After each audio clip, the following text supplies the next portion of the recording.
King Media in association with Boxro. I was going to introduce you for Bants as the son of Anthony Crolla, but it's not, it's the brother, because I saw a few people suggest or assume that he was Anthony's son, but how old would he have to be if he was your dad? I think Anthony would be a 13-year-old dad, no, 12-year-old dad if it was his son. But yeah, a lot seem to think it, but no, I'm not his son, I'm his younger brother. I thought we'd clarify that because anyone's clicking on this and be thinking, like, this Anthony Crolla's son? No, it's his younger brother. So obviously, I think you've said before, watch some pre-fight feature that the Zone did on you, and I think you mentioned that you don't want to live in Anthony's footsteps, you want to build your own legacy. So it's good to hear that. But obviously carrying that name, so there's a lot of pressure on you. So just tell us about your fighting style, because people are going to watch you for the first time on Saturday. Of course it is, obviously having the second name's a blessing, it's why it's got me on this big show, but come Saturday night, you'll see I belong on these shows, and with my style, switch hitter, I'm reasonably heavy-handed, so yeah, it's a recipe for an exciting fighter.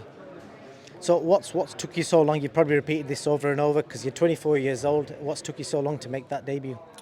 So I boxed all the way through amateur, so about 16, and then I injured my hand.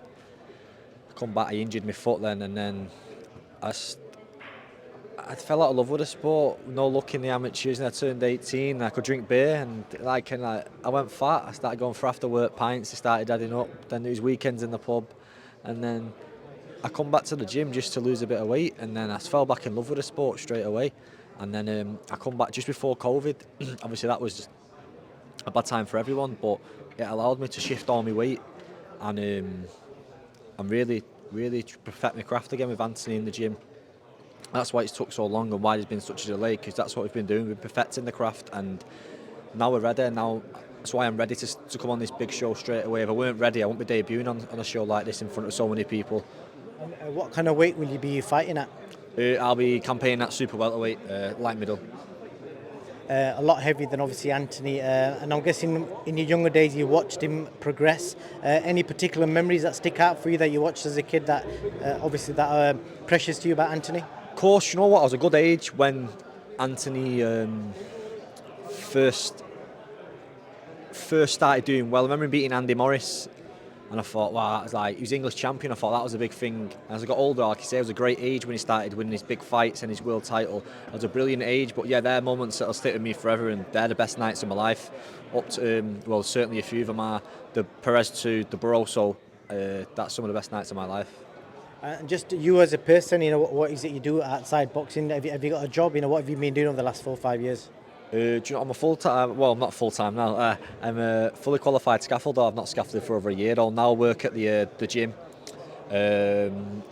Teach some boxing to some of the kids there at the gym through the day as my job, and train full-time. Lucky enough with all my sponsors who allow me to do that. So yeah, at the minute I'm a full-time athlete and I'm loving it. What is the dream? Because I saw Anthony mention that he'd be more than happy if he even won an area title or something like that. But what do you think? How far do you think you can go? I believe it can go far. But for me, the dream is to be at the top of a bill in a 50-50 fight. Whether that comes with certain titles or accolades, I don't know. But just to be the top of the bill in a 50-50 fight where I've entertained the full crowd, that's all I could ask for. That's all I could ever ask for. You're going to have to share some stories about Anthony with us, because Anthony comes across as very clean cut, just somebody who's like, I don't think I've even heard him ever swear. So just tell us, some behind the scenes types of you as brothers growing up. Nah, it's all fake. Nah, Anthony's always late. He's always late. Nightmare to get a reply off. But nah, he's a good guy. He's a good guy. I could only hope to be as good of a man as him sometimes. He's a very nice person. But yeah, always late. Always super late. Something that you're better at him, and then something he's better than you at. I dress better than him. Do you know what? I've had to have my hair cut short at the minute for boxing, so I'll let him. He can have a better hair at the minute. I'll take dress so he can have hair. There's no messing with Anthony's hair. And have you guys ever sparred? Have you ever gone all out and had a spar? And he used to let me punch fuck out of him when we was younger. Joe in the living room, he'd sit down, he'd sit on the couch and put his guard up, and I'd just go at him like a madman. That's the closest thing we've ever done to sparring. Since I come back, I've been too big. Well, William, you've got huge shoes to fill. Your brother's a local legend and a great guy as well. So let's see if you can even do half of what he's done, and you've smashed it. Thank you. I really appreciate that, mate. Thank you. William, it's been a pleasure speaking to you. Thank you. No worries.